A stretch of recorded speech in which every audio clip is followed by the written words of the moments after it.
Dr. G.R. Chintala, the former chairman, Nabard, Madam Deepanvita Chattopadhyay, and all the delegates, Mr. Atul, Ms. Amita, from Delhi, the senior officers of the university, faculty, esteemed delegates, startup founders, enterprises, women enterprise builders, guests, and dear students. A very warm welcome to Hyderabad and to this green campus of PJTSAU and to the inaugural session of the one-day workshop, which we have titled it, Building Innovation-Led Entrepreneurial Pathways for Accelerating the Reach to SDGs. This workshop forms part of the series of activities the Task Force 6 under the Think 20 for the G20 is undertaking all over the country. And this is one event slated for this part of the country and particularly for the state of Telangana. The workshop, just to give you a brief, is very specific to understand the emerging innovations which are coming as novel models, as you could have seen in the exhibition, which was, figuratively and comprehensively informed to all about some of the models which are emerging on their own and coming on, particularly in the areas of food and nutritional security, climate smart agriculture, with a note of sustainability at the base. In this workshop, we are looking at sensitization, we are looking at modes of loud thinking, hearing experts, understanding the pitfalls and challenges the startups find through various means, and we have put 4 thematic areas, namely challenges in agri. Everybody knows there are a lot of challenges, but can we turn challenges to opportunities? What is that new technology hamper which is emerging from my scientists and academia, which can be applied into the agri-food value chains? Recognizing women, which is part of the G20 presidency this year, women as the center stage, and how can they be the driving forces? As we all these 3, can we at the end bring that inclusive models leading to sustainability? This is the form in which we have prepared this event, and we have invited a galaxy of almost 40 plus experts, panelists, civil society, as well as farmer groups to share their opinions. We also have a technology showcase. We also engaged as a precursor event with the students, and I invite everybody to look at these exhibits which have been put up by the students to voice their challenge and become game changers in their journey to reach SDGs. The discussions are indeed very crucial for the TF6 as they form important part pointers as we are engaged in developing a policy document for the T20 and G20. Particularly, we could voice the models emerging in this geography of the country. With this brief introduction, I request Mr. G.A. Tardas, the chair of TF6, to come and brief on what is the task force.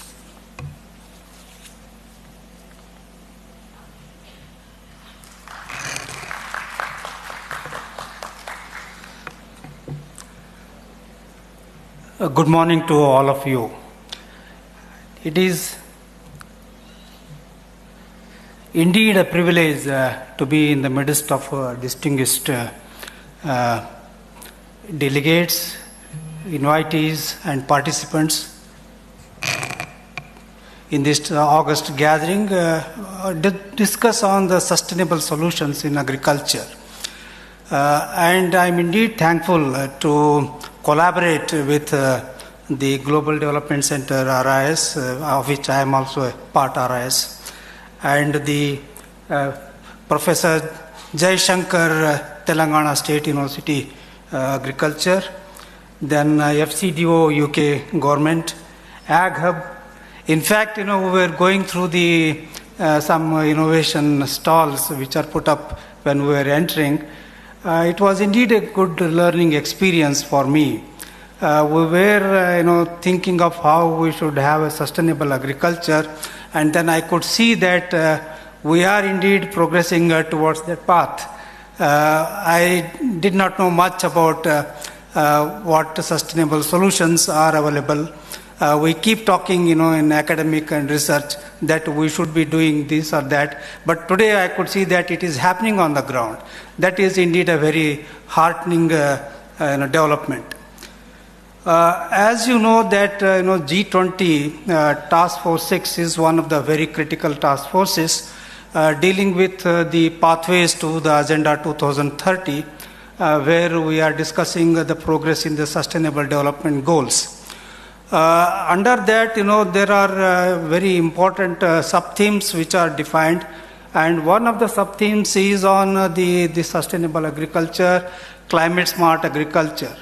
There are important, other sub-themes relating to gender equities, women-led development, health, one health approach to all mankind, and then we have blue economy, water conservation, and then we have the gender biodiversity, gender equity, and then ultimately we need to discuss on these themes so that we arrive at some suggestions, recommendations which we can forward to the G20 deliberations, so that the views and the suggestions that are put forth in these various important events are deliberated in the G20 summit as well.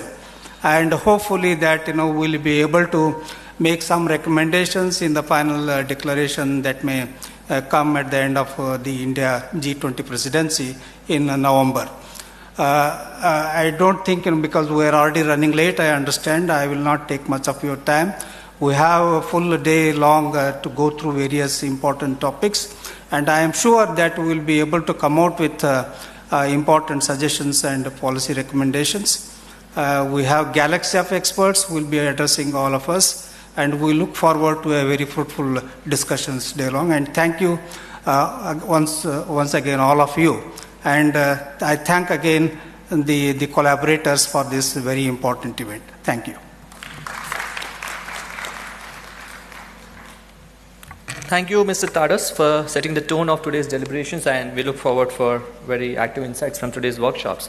Let me now take this opportunity to introduce Mr. Gareth Wyn Owen, Deputy High Commissioner, British High Commission. His role includes promoting business and trade talks, strengthening scientific and education cooperation, and working with partners and tackle climate change and ensure a transition to clean and sustainable growth. So we look forward to have your insights. Thank you so much.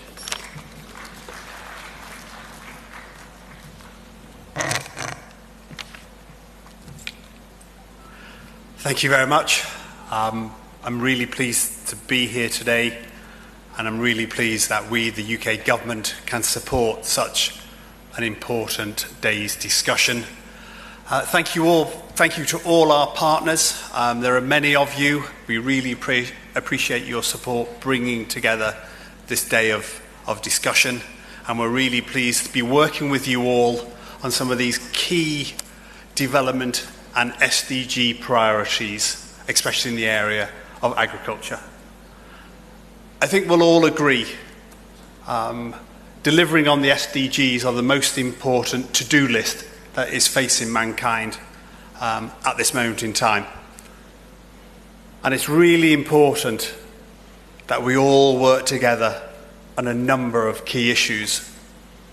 Key issues such as sustainable agricultural production, global food supply, to ensure everyone around the world, everyone, all of us, have access to nutritious meals.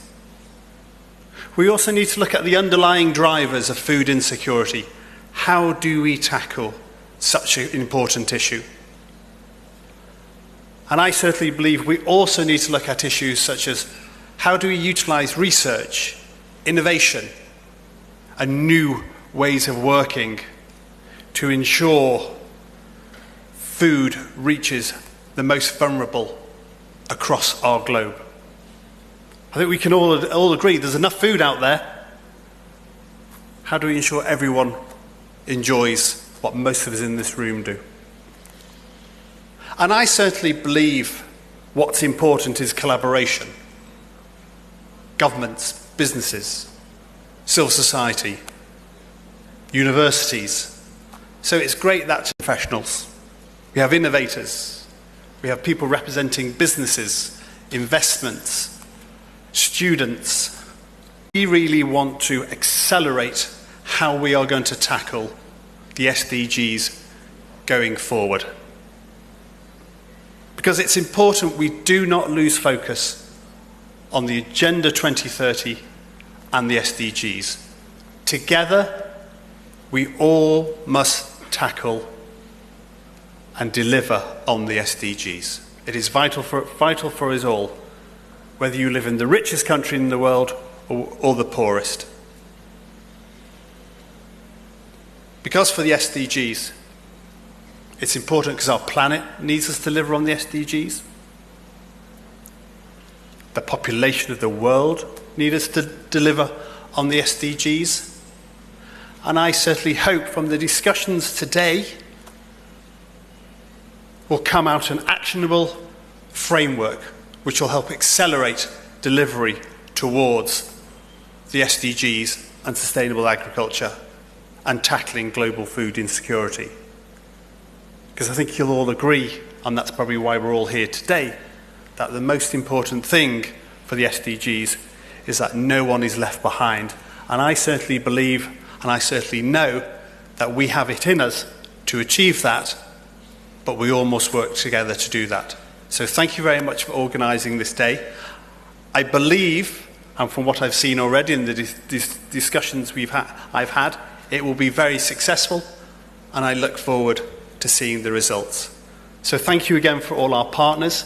It will be a wonderful, wonderful discussion. Thank you.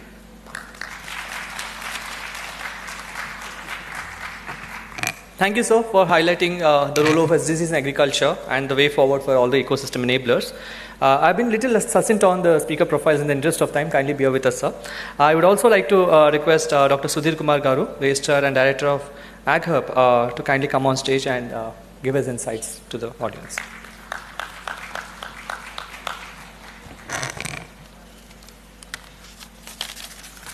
Yeah, good morning. Most respected Mr. G. Tadas, Chase Task Force 6, as well as T20 Engagement Group, Dr. Kalpana Shastri, MD AgHub, our special guest, Gareth Wine Owen, Deputy High Commissioner, British High Commission, Dr. Chintala Garu, former Chairman, NABARD, Dr. Arvind Kumar, DDG, ICRISAT, Deepanvita Chattopadhyaya, CEO IKP, Ajit Ranganekar, Rich, delegates, startup founders, guests, university officers, associate dean, heads of the departments, teaching faculty, dear students, and print and electronic media. Good morning to you all. It's my pleasure to be here for this inaugural session on the workshop, Building Innovation-Led Entrepreneurial Pathways for Accelerating the Sustainable Developmental Goals. As you all know, this is the year that India takes G20 as presidency, where there are several engagement groups like B20, T20, C20, etc. In tune with this broad thinking, we at PJTSAU saw an opportunity for conducting this one-day workshop. So thanks to Tadas as well as Kalpana Shastri for making this workshop. So thank you, sir. And here we are in this inaugural session. Professor Jayashankar Telangana Agriculture University was established in 2014. It is the youngest agriculture university in the country, and it aims to become a center of excellence and one-stop destination for agriculture entrepreneurship, encompassing education, research, and extension, with all its faculties farmers, and rural communities towards greener prosperity and to create, foster, and present to the world entrepreneurs who will strive to work for ecological and nutritional balanced future for the state, country, and the world at large. The university has established AgHub, a Section 8 committee, in hub and spokes model, where the hub is at Hyderabad and the spokes are at rural innovation centers. And the main aim is to encourage agri-food startups and aspiring student entrepreneurs. The rural innovation spokes promote rural entrepreneurship among the farmers, rural youth, rural women, and FPOs in Tier 2 and Tier 3 cities of Telangana. So we are very much thankful to Dr. Chintala Garu for your financial support for this establishing the AgHub at the university. So till date, AgHub has nurtured more than 45 plus food and agri startups, more than 1,500 design thinkers, 500 plus ideas, more than 10 rural enterprises, 20 grantees, more than 2 seed-funded startups, and impacting the lives of more than 5,000 farmers in the state. This workshop provides platform to propose process, pathways, and interventions needed to unlock the potential of innovation in agriculture and scaling up with inclusiveness. The shareholders present here today would bring meaning to this event by sharing their rich experience and knowledge about different types of agricultural innovations with examples, case studies, criteria for success, the enabling environment, and associated factors. These solutions would resolve the common challenges of all the G20 countries, such as food insecurity, gaps in global value chain, crop productivity due to climate change, and employment generation. This workshop, engaging with all the stakeholders, policymakers, academia, innovators, incubator fraternity in this region, and farmer is the ideal platform for understanding the needs, blocks, challenges, and the balanced economic growth and sustainable development.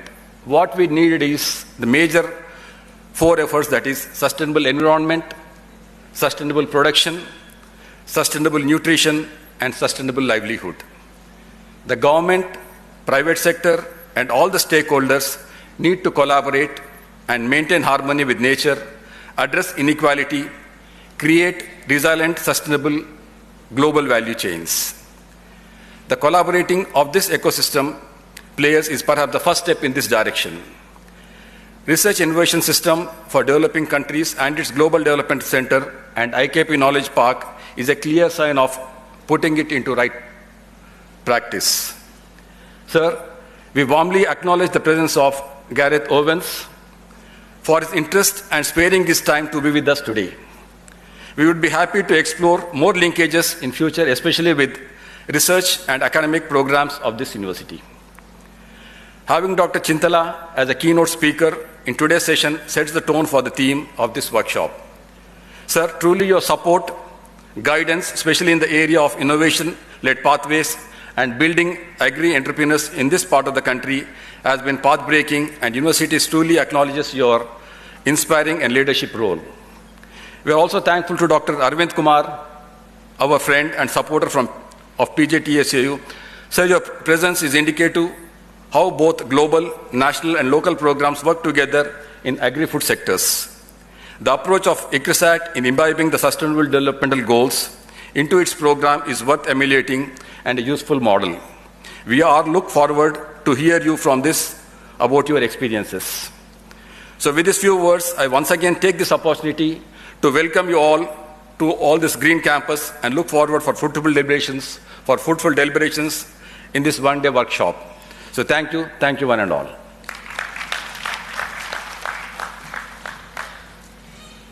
Thank you, sir, for outlining the pioneering work of the PJTSAU and AgHub in the food and agri innovation system and outlining the role of the SDGs and sustainability in agriculture. May I have this opportunity to introduce the next key speaker, Dr. Jayashankar, who is going to deliver the keynote address on investing in sustainable tomorrow. So honestly, I have no words to describe you, given your professional endeavors and also your personality. Thanks to all your support to AgHub. You've always been there. But as a formality, I would deliver. Dr. Jayashankar was the former chairman of NABARD. He has a vast experience of 35 plus years. His initiatives include digitization of world's largest microfinance program under Project E-Shakti, roadmap for amalgamation of regional rural banks, promoting and nurturing FPOs, livelihood enterprise development programs, area development schemes, and alternative energy models. Over to you, sir. I request you to kindly come over and deliver the speech to the audience. Thank you.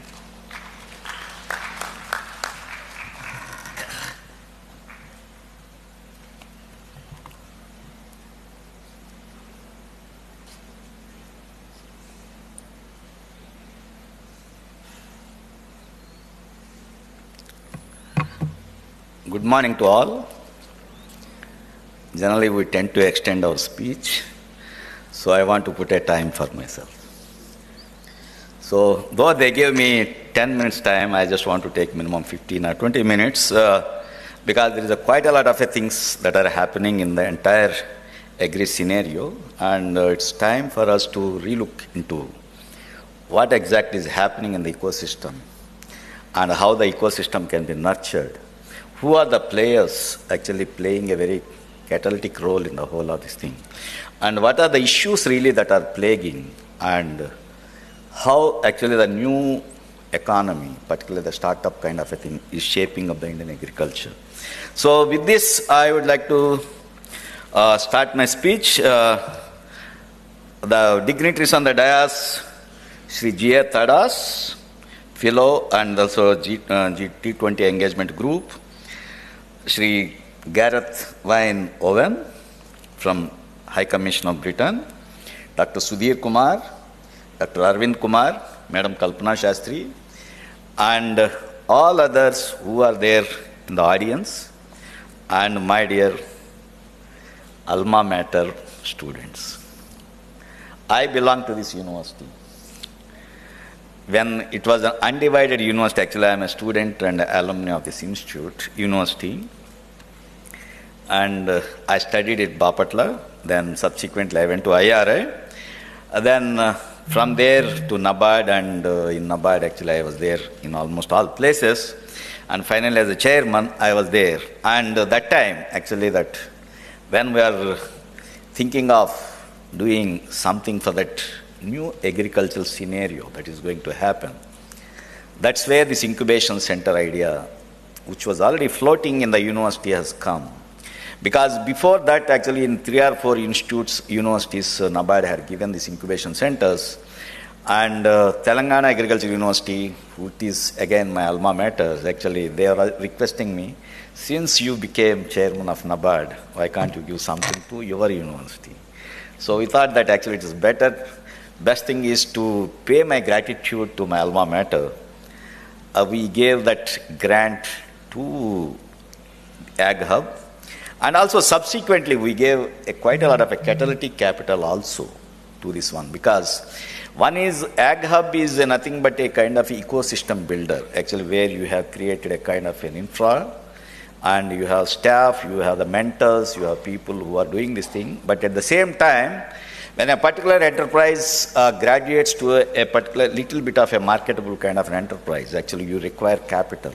So for that, actually you require either angel investors, venture capitalists, or the debt givers, or anyone. And at the same time, you should need something else, because many a time the bankers still have got a kind of their apprehensions, because banks' money has to be collected back with interest. Actually, that is what the basic banking is. But in case of a developmental financial institution, actually we have a particular scheme where a part of our profit we will put it into this kind of a ventures and see that the ecosystems develop a lot. So that is how this whole of this thing has started. So now we are extremely happy that AgHub is doing wonderful job, and the way the innovations have been being nurtured, actually it is very great that we are catching up with the world. Now here I just want to see, because my topic is investing in a sustainable tomorrow. Actually now the topic is very, very innovative, because unless you invest today, you just can't live in tomorrow, because you can't graduate to the tomorrow. So that's why that investing in a sustainable tomorrow is a very, very important topic. So here, I just made, actually that I thought that I may have to deliver a lecture of 1 or 2 hours. So I just prepared, because we generally deliver lectures in such a kind of elaborate things. So first I just thought that, okay, I will try to do a thing as to how this entire ecosystem is getting nurtured. That is, the investments are happening for a sustainable tomorrow. Just take of this SDGs, actually that sustainable development goals. Actually, we are there in this development banking for the past 35 years. My entire career spanned there. Actually, that there are quite a lot of goals. Earlier, it used to be Millennium Development Goals, graduate into the Sustainable Development Goals. Now, you just look into this SDGs or anything, they are nothing but the universal truths. Every citizen of the world should have an access to the good drinking water, he should have good food, he should have access to nutrition, access to education, access to employment. There should be a kind of a little bit no damage to the environment, and underwater kind of a thing. That is the thing in the marine life, everything has to be protected. These are all the universal truths on which actually we are all working. But really, how far we are able to do this kind of a thing? Now take the case of human dignities, take the case of the livelihoods, take the case of depredation, take the case of throwing back the people into the poverty because of pandemic or some other kind of a thing. Actually, these are all the things which we may have to think a bit about it. And at the same time, the primary occupation of the world, and particularly in India, where 70% of the people still reside in villages, and almost 50% of the people depending on agriculture, whether we are investing for their sustainable tomorrow. Now, this is the thing which probably we all may have to ponder, as I say that quite a lot of a damage is happening to the natural capital that is available to us, to the people in the world. Natural capital is nothing but the clean environment, very good agroclimatic situations, and also the soil and water resources, which are the basic things for this entire natural thing. But what exactly is happening with this kind of a natural capital? Over a period of time, actually this natural capital is getting degraded. Fragmentation is, I'm not talking about, because fragmentation is another part of the economy, economic kind of an issue. But thing is, the normal soil which we are cultivating for the past millions of years, particularly in the last 70 years, actually we have done quite a lot of a damage by putting so much of an unwanted quantities of fertilizer. I am not saying that fertilizer should not be used, but when it is not required also we try to put it. Likewise, unwanted amount of the pesticides, fungicides, weedicides, they are all creating a kind of a damage to this natural soil asset, that is the soil. And what about the water resources? Now, many places, we are just tampering with the entire ecology. We are just denuding the forests. Most of the hills are getting crushed for the granite and other kind of things. And in the process, the natural water courses are getting almost dried up. And in the process, actually, we are not having access to the water for irrigation and all those things. Then, what exactly we are doing to do this kind of a thing? To just ameliorate this kind of a situation. Now, quite a lot of things are happening all over the world. Everybody is talking very loudly as to what we should do. Now, this natural capital has to be restored. If somebody is calling it as a regenerative agriculture, that is a very narrow term, I'll say, but thing is actually rejuvenation of this entire thing. The ecosystem is the thing which we have to talk about. So, if that is the case, what exactly the investments that are required for this kind of a regeneration of the things, ecosystem? Now, who is going to put this kind of a investments? Now, many times, it's very easy to talk. Actually, everybody tells about, actually, we should do this, we should do this, we should. But the thing is, who is going to bell the cat? Public sector, private sector, governmental, non-governmental, and also as a citizens, actually, we all have a role to play in this kind of a thing. Now, I just like to see that really what exactly is the ecosystem rebuilding. Take the case of water scarcity. Now, if you just look into the statistics, in 1950s or 1960s, before the Green Revolution started, In Punjab, the water table was just around 5 feet. Now today it is 1,000 feet depth. Likewise, whether it is in Andhra Pradesh, whether it is Punjab, everywhere actually the situation is same. Because before Green Revolution, none of us were extracting the groundwater the way we are extracting today. The new motors, the submersible pump sets, free power, and everything is really causing enormous kind of a thing, acceleration to this kind of an exploitation of the natural resource. So the natural capital of the groundwater is getting depleted. Then what about the soil? We are putting very heavy machinery on the soil when it is not required. Most of the animal power has been dispensed with. Actually, then we are not adding the organic manure. And at the same time, we have done away with all the kinds of good agricultural practices. And we started doing chemical farming because it's very easy for the farmer to just put 2 bags of urea to make the field green rather than putting 1 ton or 2 tons of a farm-made manure. That's why actually they are also not interested. So now, are we doing enough to restore this kind of a system? To restore the soils, to do the things. So then, what kind of a things which we have to do here? Then the next one is, is there any kind of a resilience thinking on our part? Now actually that resilient agriculture, resilient ecosystem is a very common thing which we talk about. But thing is, what is the resilience thinking which we are all thinking about? Because today everywhere you just take any document, whether it is in the banking, United Nations, or for that matter any kind of a documents which you take, everybody talks very loudly actually that ESG, ESG, ESG. What exactly ESG and how many are adopting to this kind of ESG? Environmental, social and governance kind of a standards have become a kind of a norm. That's what everybody says that people have to adopt it, though it is voluntary. Now many times people are writing that kind of, we are adopting the ESG, but thing is what kind of a compliances which we are having? And really what kind of a cost actually people are incurring on this kind of ESG compliances? And thing is, what the investors are looking at it, because I being a banker for the past 35 years and also headed a $100 billion bank with almost $1 billion of profit. Actually, I know really what exactly the investors look into it whenever I speak about the ESG. Now actually that when I look into that investing for this sustainable tomorrow, most of the investors actually whenever somebody is going for that raising money from abroad, they say that actually what are your ESG norms? Because now nobody wants to have a very short-term kind of a returns. Everybody says that the enterprise which you are creating should be a very, very long-term and it should deliver goods to the people without damaging the environment on a sustainable basis. So if that is the case, that ESG norms have become almost mandatory, though actually it is voluntary for the time being. So now, are we really looking into the ESG norms very sincerely and also in a very deep kind of a thing? That also which we have to do it. Then the next one is that what exactly, that is who is going to make this entire thing viable, because maybe Act 2, that is the system, that is the ecosystem.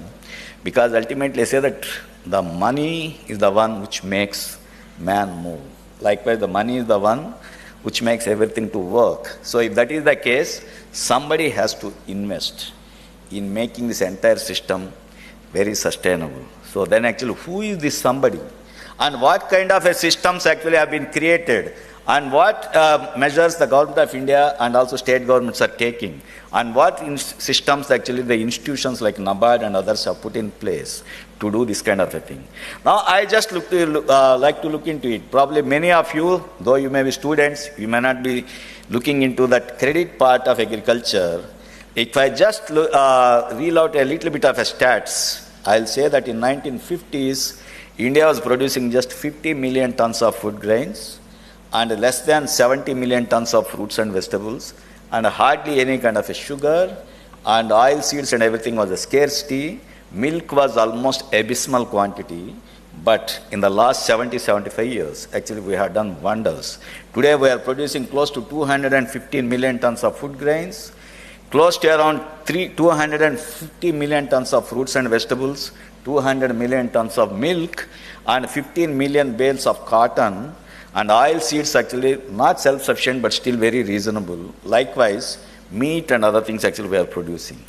But When doing all these things, what exactly is the trigger for this kind of a thing? Actually, if you look into it, in 1950s, 60s, and even 70s also, early 70s, the credit from the institutions was almost nil. Only the cooperative banks used to be the sole kind of a credit purveyors to the agriculture, and they had very limited resources.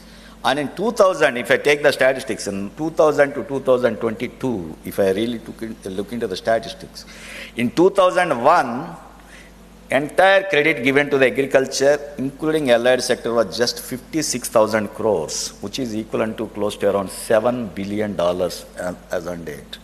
But right now, we are giving $200 billion as the agricultural credit. That is close to around 18 lakh crores. So now, when I look into it, really how this 18 lakh crores is going to the farmers, because Government of India has come out with a system of subventing the interest rates. Actually now any farmer in the country is getting loan at 4% up to 3 lakh rupees. So that is the biggest thing. Actually somebody is investing. I told that actually who has to invest? This is the government, which is doing quite a lot, but at the same time the beneficiaries are everyone in this country. Then the next one is with regard to the various schemes the Government of India has come out. With regard to the food processing, with regard to the Rural Infrastructure Development Fund, with regard to the Dairy Infrastructure Development Fund, Fisheries Infrastructure. Then as a kind of a safety net, we have a PMFSBY, and we have so many other kinds of things. So everything is being invested by the government and the public sector. And at the same time, there are so many institutions, including institutions like NABARD, who are the agents for the United Nations Fund for the Climate Change. Actually, we have done quite a lot of work in initiating these climate change projects. Today, whether we like or not, climate change is real. Now we have reached a 1.5 degrees centigrade, and by 2040 it is going to be a norm, and the moment it is going to be the norm, actually your entire cropping system is undergoing a change. Now take the case of hailstorm and rains during this period of time, which is unexpected and which is damaging the entire orchard crops, likewise the normal crops. Likewise, actually we are having droughts, we are having very incessant rains when it is not required, and there is a lot of runoff, and all these things are happening. We need to tackle this climate change in a very big way. The other thing that is happening, actually, when we are looking into the climate change projects and actually financing it, we found that excessive drawing of groundwater, particularly in the coastal areas, because we are having very long coastline in the entire country, actually there is an incursion of seawater into the entire soil. And that again making the soil, water is saline. So now these are all the issues which we have to look into it. So when I am looking into these things, actually that what kind of investments actually we require to do in this kind of a thing, because for investing for a sustainable tomorrow, actually that we have to invest quite a lot. Some of the areas which I will say that where the investments have to flow, first thing is with regard to the soil and water conservation, whether it is the watersheds, whether it is creating a kind of a sustainable infrastructure. And the next one is the clean energy. Actually, without going into that kind of a fossil fuel energy, we should go into the solar, wind and other things. And there also investments are happening. And beyond that, actually what more which we can do is increasing the water use efficiency, increasing the crop productivity, creating the new seeds, new genetic kind of a systems. All those things are also required. So there also the investments have to happen. Now, this is one part. Actually, now these are the things happening and some other things. But thing is, what is the latest buzz on the whole of this thing? It's the startups. Earlier, maybe some 7 or 8 years back, actually startups was a very new word. Actually, nobody was aware what exactly meant by startups. But today, in the country as a whole, we are having 80,000 startups. We are world's number 3 after United States, China. Then India is the world's number 3. With regard to agriculture startups, we have around 3,000 startups in the country. And when I go into, because every time, many times actually many people ask me to be their mentor and also to be on their board. But now actually I look into various startups, actually really how they are doing. Actually I found that Out of these 3,000, at least some 100 are very, very promising, and they attain a scale, and also they are doing quite well. Actually, if you really look into it, actually how the startups, actually entire thing has been arranged. Some of them are into agronomical issues because they are going to the crop production, giving the precision farming tools, then the advisory, equipment, everything is one part. Then the next one is with regard to improving the biological kind of a thing, that is the genetics, recombinant DNA techniques, and also creating the new kind of a varieties, and also the microbial structures, doing so many things with regard to this thing.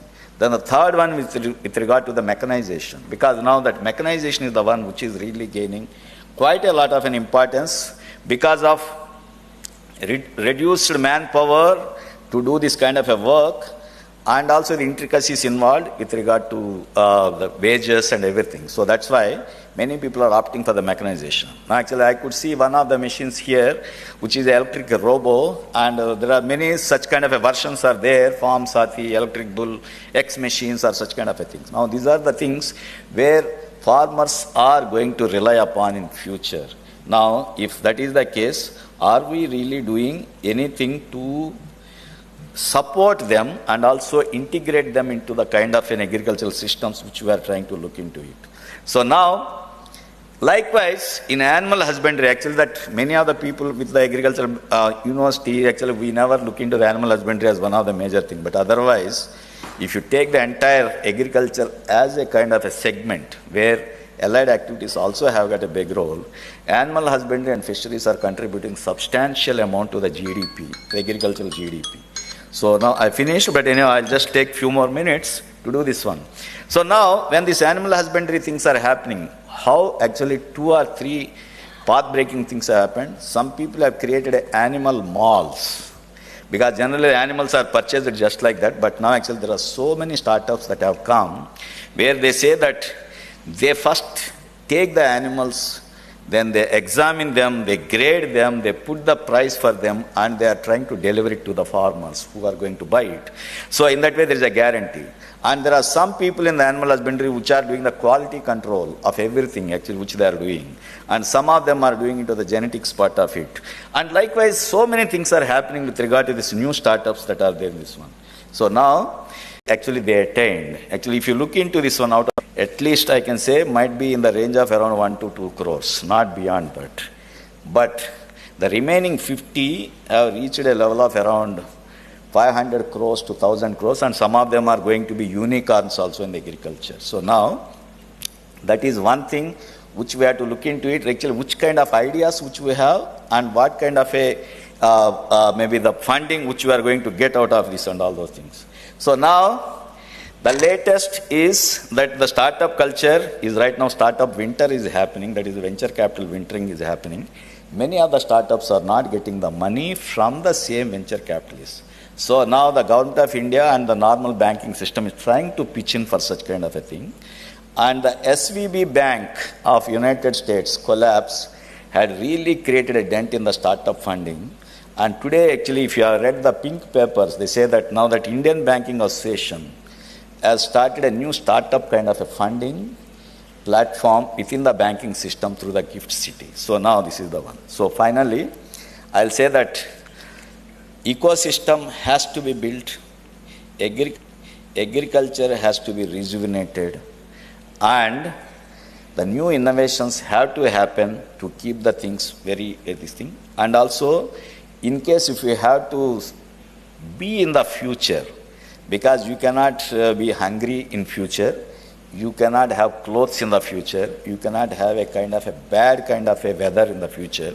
So for all that, we need to invest today, and maybe some of the investments like this AgHub is a very small thing. Likewise, actually, so many investments have to happen.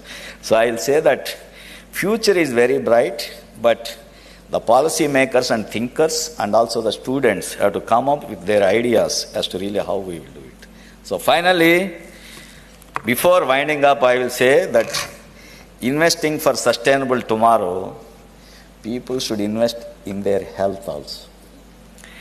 Without going through yoga, without going through a kind of a regular regimen of exercise, you cannot enjoy the fruits of tomorrow. So I will say that invest in health today for a sustainable tomorrow. Thank you all.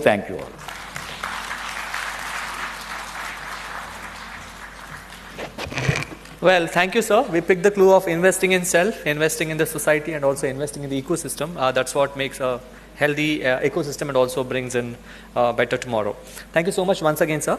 Let me take this honor to introduce the next speaker on stage, Dr. Arvind Kumar, EDG CRISAT, who is going to be talking on aligning ourselves to SDGs. The CRISAT's approach, I request the guest of honor to kindly speak on this. But before this, I also would like to introduce his profile. Dr. Arvind Kumar is an experienced crop scientist with more than 28 years of experience in crop improvement, trait discovery to drought tolerance, disease insect resistance, and translational research.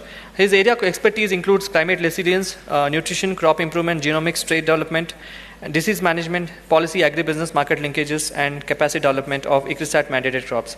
Sir, I would request you to kindly enlighten the audience with your insights. Over to you, sir.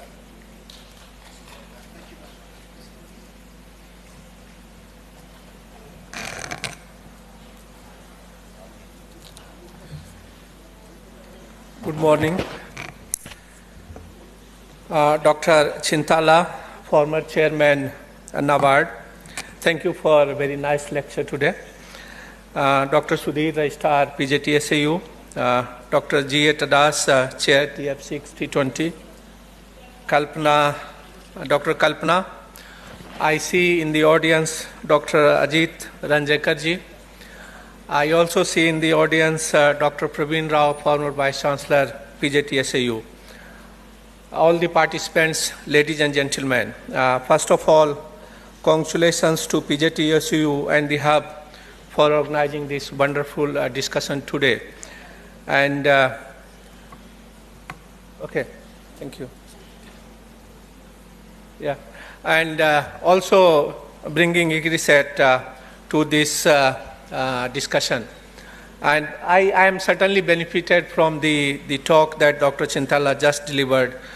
But now let's move on to ascertain where we are. These are the SDGs goals, 17 SDGs goals on which we monitor how we are doing well with our efforts to ensure that everybody has a food, everybody has good nutrition, our climate change adverse effect is reducing. How we are doing? We said this in 2015, we said that we achieve it by 2030, where we are. And we have only probably 7 more years to left that we should say that we have achieved this. And I don't think that we are there. So that's what I feel that, that genuinely we have to make more efforts than what we have put in over years to achieve these SDGs goals. Now, as an institute, ICRISAT keeps on working towards improving poverty and hunger, reducing poverty and hunger, reducing malnutrition, also reducing environmental degradation, and also we work towards the women empowerment. And in fact, but still, we have a long way to go. And what the statement that I made with the previous slide itself shows that there are still 71 million people who get into the extreme poverty because of the COVID-19. And also, a large part of them are in Southern Asia, 32 million, and in fact also in the Sub-Saharan Africa. The same is our scenario with the malnutrition. 381 million malnourished people in Asia and 250 million malnourished people in the Africa. Now, the effect of climate change, everybody talks, and we know what's happening. We felt it last week. Untimely rains devastated our crops, and those things will keep on happening. And so the climate change, the increase in temperature, the change in the pattern of the precipitation, the frequency of the drought and flood. And in fact, I never realized till I had discussion with the soil people that climate change is also affecting the soil structure, the soil properties. And so I don't know where we are going, and unless we start taking some remedial measures, I think we will have a lot of problem. ICRISAT do work towards the women empowerment, reduce gender inequality, and also empower them. We talk of equity, just not equality, but we talk of equity, provide equal opportunity to everybody. And that's where we work. Very quickly, so where we are now, if we talk of these two goals, SDGs goals, the no poverty and zero hunger, ICRISAT approach is we develop improved varieties, the high-yielding varieties, and many of the integration of the social dimensions. And in fact, there are several examples. Examples are in the legumes, where we have developed somewhere around 239 varieties, improved varieties. We have which covered around 4 million hectares area. And in fact, we did work towards developing the new seed, 380,000 tons of certified seed and 6.1 million tons of that. We are pushing millets to that corner. That you are there, we are pushing millets to that corner. That you are there suitable for that area where nothing can be grown. And then when we push millet there and when we say that, okay, we should be producing more millet, then we talk about that millet is not profitable. Now you push some crops in the corner, and when it comes to comparing the profitability, you compare it with rice and wheat, where you provide 4,000 liters of water for each kg of the rice that is produced. You provide nitrogen, phosphorus, potash, and then you compare it with the millet. So my request would be that give millet the place, the exact place, the appropriate place, if we have to have better health. Not for the millet, but for our own health. If we have to diversify our diet, if we have to bring better health for the future. Now, we do work towards the water management, and in fact, we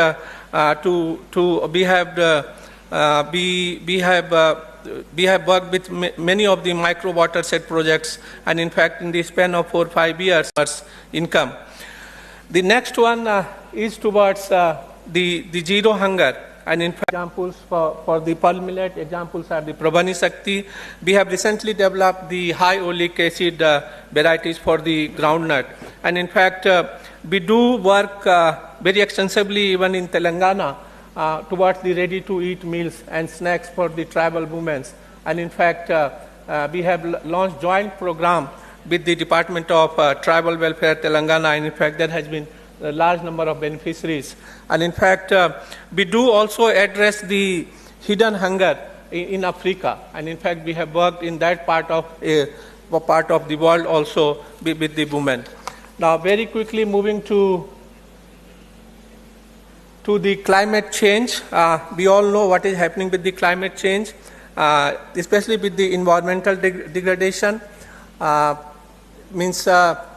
I don't know how many of us have realized that our soil's organic matter and organic carbon is drastically decreasing. And if we continue with the same agriculture practices that we have been doing over the last 60 years, for which we all feel proud of, that India achieved the food security, but we should also feel that, at what cost, at what amount of water that we are using, how much we have worked and devastated our soil health, and in fact, in turn, our own health. So it is high time, and we work towards both water. I put an example from the Bundelkhand, but there are several examples also from Ethiopia, where we have improved the water availability to the crop. And I tell you, the Bundelkhand, where we receive only 400 to somewhere around 800 mm of rainfall, this is an excellent example where the number of families who run away from, and in fact that has come into the double cropping, and the reduction in loss has been 30 to 60%. Gender equality, in fact, also, and in fact we have reclaimed lands in the Niger, and in fact this has been done very nicely by the women. In fact, women, they own 200 meters square of the land, and in fact they made income which was equivalent to income that the men farmers make from 1 hectare of the land. We do promote women in the agribusiness, train tribal women, in many of the programs, including that in Telangana. And in fact, we also work towards addressing the hidden hunger. Now, moving to our work in digital agriculture, which addresses many of the